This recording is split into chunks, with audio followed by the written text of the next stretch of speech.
Iya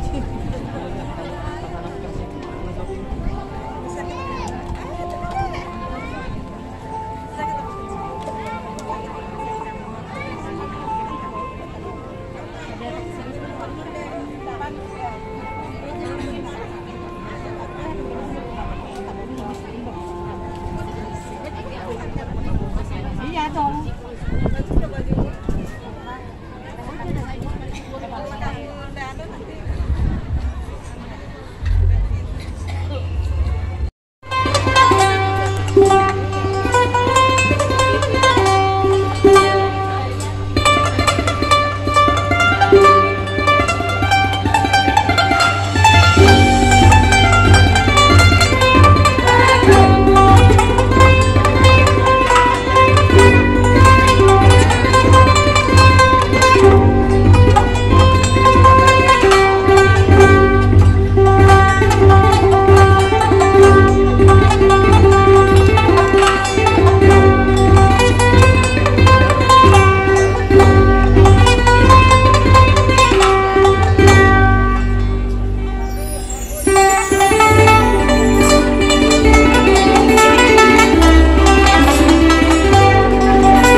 sosok Anies Baswedan. Luar biasa, tepuk tangan dong sekali lagi.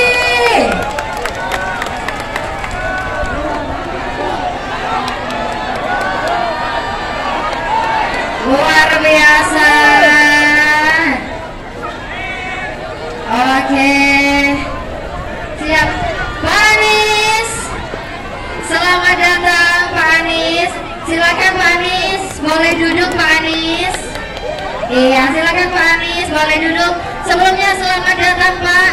Saya Viola. Kali ini kita akan bersama-sama mendesak sosok Anies Baswedan. Pak Anies, aduh, kali ini sudah bersama kita bersama Pak Anies Baswedan. Silakan Pak. Waduh. Silakan boleh duduk Pak. Cakep. Mantap. Oke. Siap. Pak Anies, silakan. Oke, Pak Anies boleh duduk di sebelah sini, Pak. Nah, agar tidak ada ketimpangan sosial.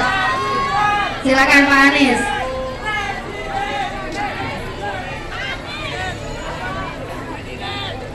Siap, Pak Anies, selamat datang Pak Anies di Kota Samarinda. Kita kasih tepuk tangan dulu. Pak Anies, apa kabarnya nih Pak Anies? Baik, alhamdulillah, senang sekali bisa kembali ke Samarinda ini.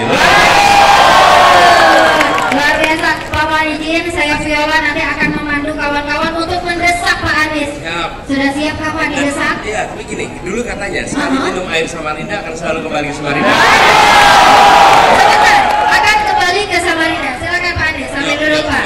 Pak, ini perjalanannya sepertinya hari ini panjang sekali ya Pak. Dari mana aja sih Pak tadi? Iya, perjalanannya dari pagi tapi rasanya pendek sekali. Semua acaranya seru di sini. Luar biasa. Dan lagi-lagi kembali ke Kota Samarinda ya Pak Anies ya. Iya. Luar biasa. Pak Anies. Ternyata ada juga di atas sana ya. Ada juga dong. Banyak-banyak. Siap-siap. Udah siap mendesak hari ini? Sudah semangat mendesak? Skor semangatnya dong. Jangan malu Bu yang di belakang, jangan malu, sebut aja ya, sebut aja. Pak Anies, kali ini kita bakal ngedesak Pak Anies nih Pak. Udah siap Pak Anies untuk didesak Pak? Bismillah. Bismillah. Pak Anies ini pernah menjadi guru. Habis ditanyain skornya berapa, semangatnya luar biasa. Semangat orang sini Bikin kaget tuh belasan. Aduh, sampai kaget. Pak Anies sebagai sosok yang pernah menjadi guru, menteri bahkan gubernur.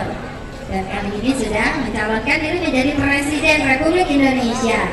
Pak, sudah siap Pak untuk menang tahun ini Pak? Bismillah, insya Allah siap. Luar biasa. Pak, kali ini Desak Anies, kawan-kawan sudah berkumpul. Dari tadi kita sudah dengarkan aspirasi dari kawan-kawan. Dan siang hari ini semua sudah siap untuk mendesak? Sudah siap. Pak Anies sudah siap ya Pak untuk didesak Pak? Sudah siap belum Pak? Rasanya kemana-mana didesak terus. Siap. Tapi nggak apa-apa ya Pak, kali ini didesak lagi? Untungnya pas debat nggak desak malah. Siap. Cuman debatnya selesai baru desak-desaknya rame. Mas Anies. Aduh, oke, Pak Anies, kali ini kawan-kawan bersiap. Kita akan masuk ke segmen pertama yaitu Gimana Nis?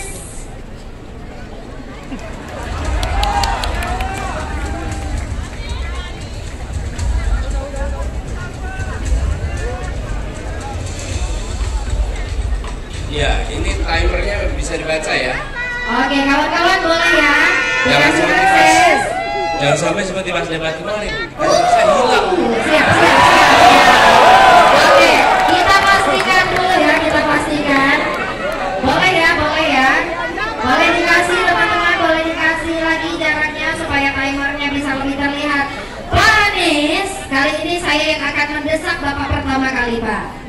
Mohon izin Pak Anies, saya hanya beri Bapak waktu hanya 2 menit untuk menjawab. Jangan lama mikir ya Pak ya. Jangan lama mikir ya Pak. Dan saya nggak boleh bilang ya waktunya tidak cukup.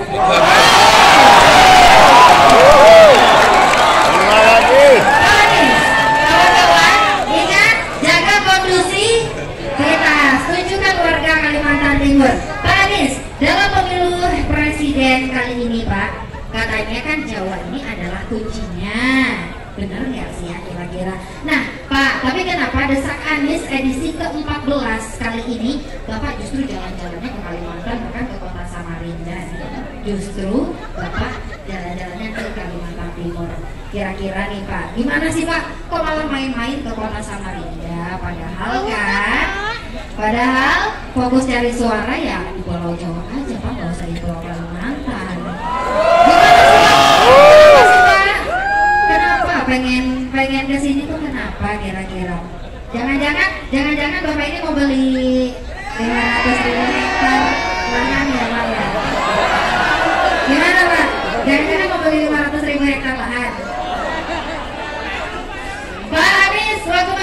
2 menit dimulai ketika Bapak bernapas. Enggak Pak, ketika Bapak berbicara. Silakan Pak Anies. Oke. Terima kasih. Jadi kalau tadi dibilang bahwa kunci ada di Jawa, karena penduduk ada di Jawa, mengapa justru malah datang ke Kalimantan Timur, ke Samarinda? Sebenarnya malah inilah menjadi alasan utama bahwa kita mendapatkan, kami mendapatkan amanat untuk ikut dalam kontestasi karena kita ingin ada kesetaraan di Republik ini. Dan ketimpangan yang kita rasakan itu adalah ketimpangan yang sudah berlangsung amat panjang. Dan ketika saya sampai ke Samarinda, mengingatkan saya tahun 94, saya mahasiswa. Pada saat itu saya dengan beberapa teman para mahasiswa juga datang ke Samarinda, datang ke Tenggarong.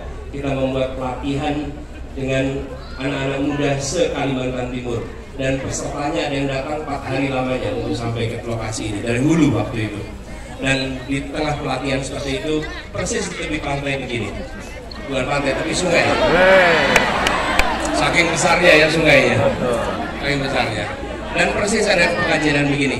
Saya menyaksikan di situ anak-anak yang kondisi kesehatannya dari kulitnya segala tidak sehat. Di saat yang bersamaan di belakangnya ada tongkang batu bara yang lewat. Persis tongkang batu bara lewat. Karena itu saya katakan pada waktu itu, ini adalah saya menyaksikan dari dekat apa yang disebut dengan ketimpangan.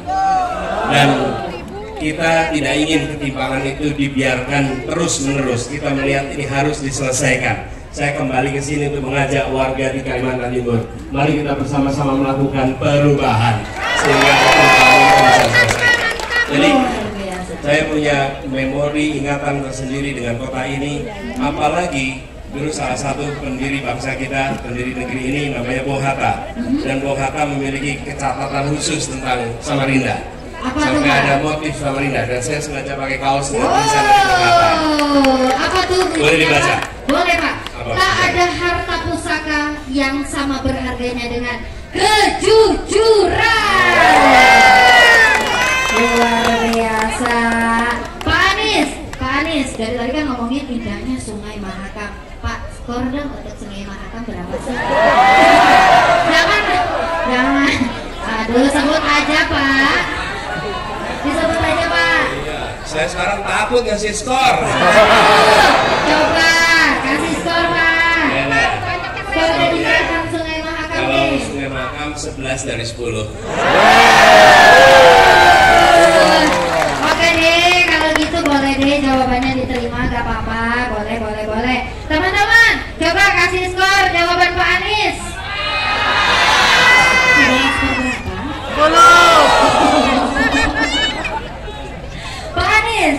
Pak Anies. Tadi Bapak sudah keliling-keliling pastinya sedikit di kota Samarinda, dan bahkan sebelumnya pasti sudah keliling lagi dan kembali ke sini ya. Pak Anies, kira-kira Pak, apa sih yang pengen Bapak bangun di kota Samarinda Pak Anies? Penasaran gak sih?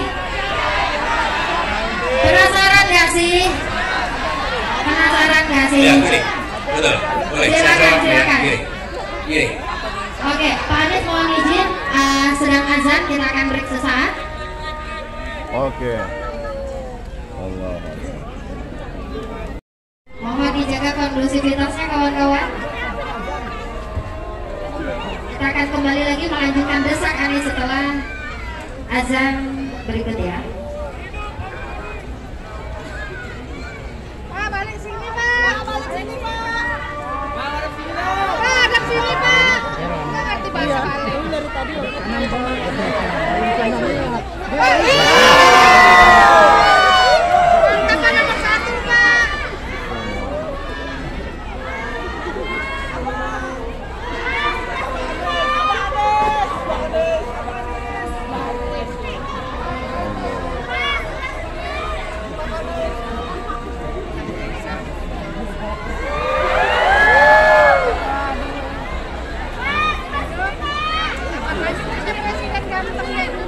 Betul Bu.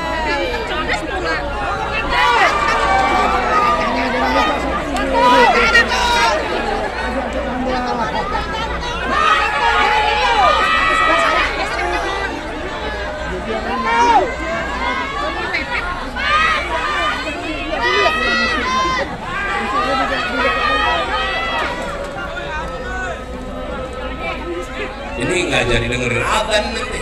Nah, dengerin dulu adzannya ya.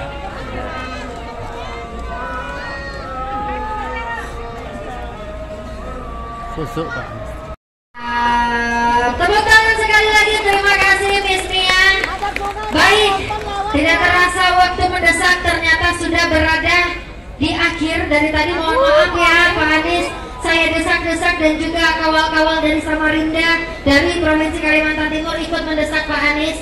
Daripada dari tadi Pak Anies didesak-desak terus, boleh deh kalau begitu terakhir Pak Anies boleh ada yang mau disampaikan dulu untuk masyarakat Kalimantan Timur dan atau Kota Samarinda. Silakan Pak Anies. Ada yang mungkin tolong teman-teman bisa kondusif ya. Jadi gini, teman-teman, memang ada banyak hal bisa diatur kecuali penerbangan. Penerbangan itu sering kita nggak bisa mengatur ya. Jadi kalau ketinggalan pesawat agak rumit nantinya. Tapi begini, kalau itu kita buat singkat ya. Kalau boleh tambahin 2 tapi singkat, 2 singkat. 2 tapi singkat ya. Jadi gini, saya bilang ini, there is, tidak ada pertanyaan bodoh, tidak ada pertanyaan salah, yang ada pertanyaan panjang. Oke. Langsung ke depan pendek ya. ya. Oke. Kalau pendek siap. Tidak boleh kita ambil dari sisi sini dulu. Satu. Silakan Mas baju kotak-kotak naik langsung cepat. Sekarang di sini. Turun dulu semuanya. Turun dulu. Mohon turun. Satu. Baju jilbab biru silakan langsung naik ke atas. Langsung ya. Tolong disampaikan pertanyaannya dengan singkat dan padat. Silakan.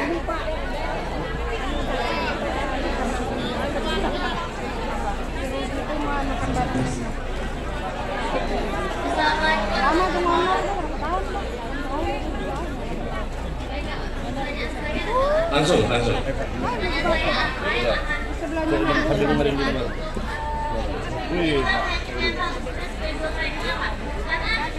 Nggak kedengaran.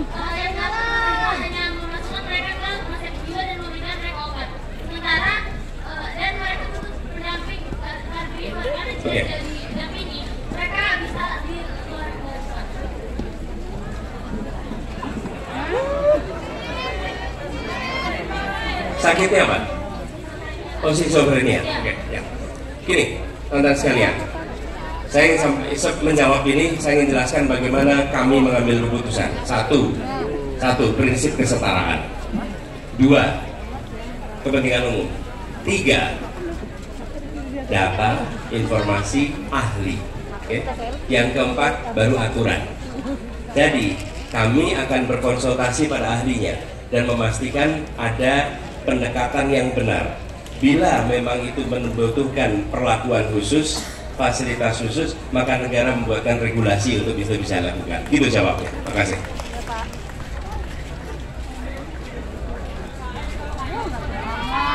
Pertanyaan kedua, silakan.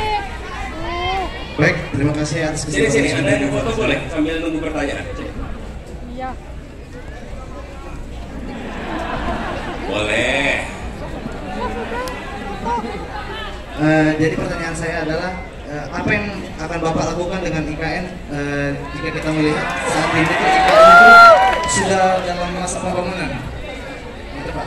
Jadi apa yang akan Bapak lakukan dengan IKN itu? Apakah akan dibiarkan begitu saja atau mungkin akan diberikan lapas untuk lain, gitu Pak? Terima kasih. Sebelumnya perkenalkan nama saya Devon Gaya Mangopang, saya mahasiswa dari Universitas Widya Gama Mahkamah Samarinda. Devon. Pak Devon, ini pertanyaan bagus pertanyaannya. Begini, tadi saya bercerita tentang transisi batubara. Kan tidak semena-mena, bukan? Dibuat, dipastikan mereka yang bekerja di dalam sektor itu aman. Begitu juga dengan ketika kita bicara tentang IKN. Kita ingin alokasi anggaran dipakai untuk menyelesaikan persoalan yang senyatanya dirasakan oleh warga Kalimantan. Itu prioritas kita. Kemudian apa yang sudah berjalan, kita akan panggil semua stakeholder bagaimana bisa mengelola agar apa yang dikerjakan di sana itu tidak menimbulkan kerugian. Tapi bila kita terus mengalokasikan anggaran yang besar, bayangkan untuk bangun rel kereta api saja dari Pontianak sampai ke sini itu diperlukan 22 triliun. 22 triliun itu jauh lebih kecil dibandingkan lebih dari 400 triliun untuk membangun sebuah tempat IKN. Bayang tidak? Dan kami tadi sudah cek, kita mau melakukan revitalisasi kereta api di Sumatera Barat, itu per kilometer revitalisasi artinya memanfaatkan ulang 16 miliar per kilometer. Di sini kalau bangun rel kereta kira-kira 60 miliar per kilometer. Jadi anggarannya dipakai untuk itu. Tapi untuk yang di Kalimantan kita duduk bersama di IKN supaya ada solusi yang tepat di tempat itu. Gitu ya? Bisa diinterupsi Pak? Pertanyaan saya tadi, IKN ini bakal diapain Pak? Itu begini, sebagai sebuah wilayah keputusannya di undang-undang.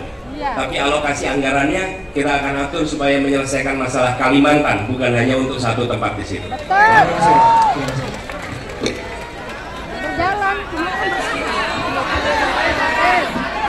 Baik, terima kasih dengan Mas siapa tadi? Mas siapa tadi? Mas Devon, kita kasih tepuk tangan dulu untuk Mas Devon, terusus Pak Anies. Terima kasih luar biasa. Dari tadi saya merasakan auranya ke atas dikit ya. Saya merasakan auranya sudah didesak dari tadi. Bahkan sebelum Pak Anies pun datang, desakan itu sudah ada ya. Pak Anies, kalau dari tadi Pak Anies sudah didesak Pak. Kali ini Pak, karena kita berbicara tentang jadwal penerbangan juga yang tidak dapat digeser ya. Pak Anies, kalau dari tadi Pak Anies sudah saya dan juga kawal-kawal dari Kalimantan Timur mendesak ya. Saat ini saya akan memberikan waktu untuk Pak Anies. Nanti Pak Anies silakan boleh menyampaikan barangkali pesan maupun ada sesuatu yang ingin disampaikan untuk kawan-kawan dari Provinsi Kalimantan Timur. Silakan. Silakan Pak Anies.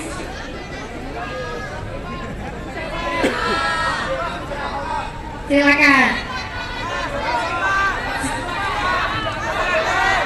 Itu ada yang tanya kereta apinya tahun berapa?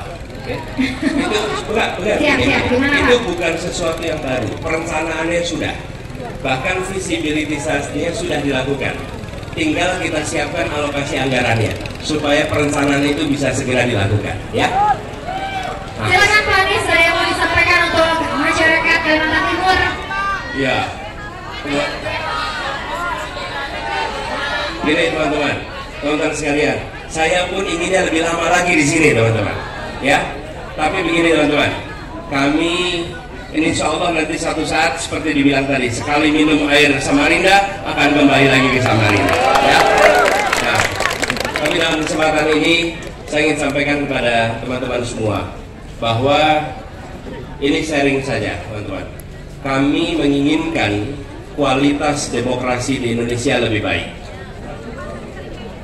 Bulan depan rakyat Indonesia akan menentukan pilihan kepada siapa kewenangan itu diberikan.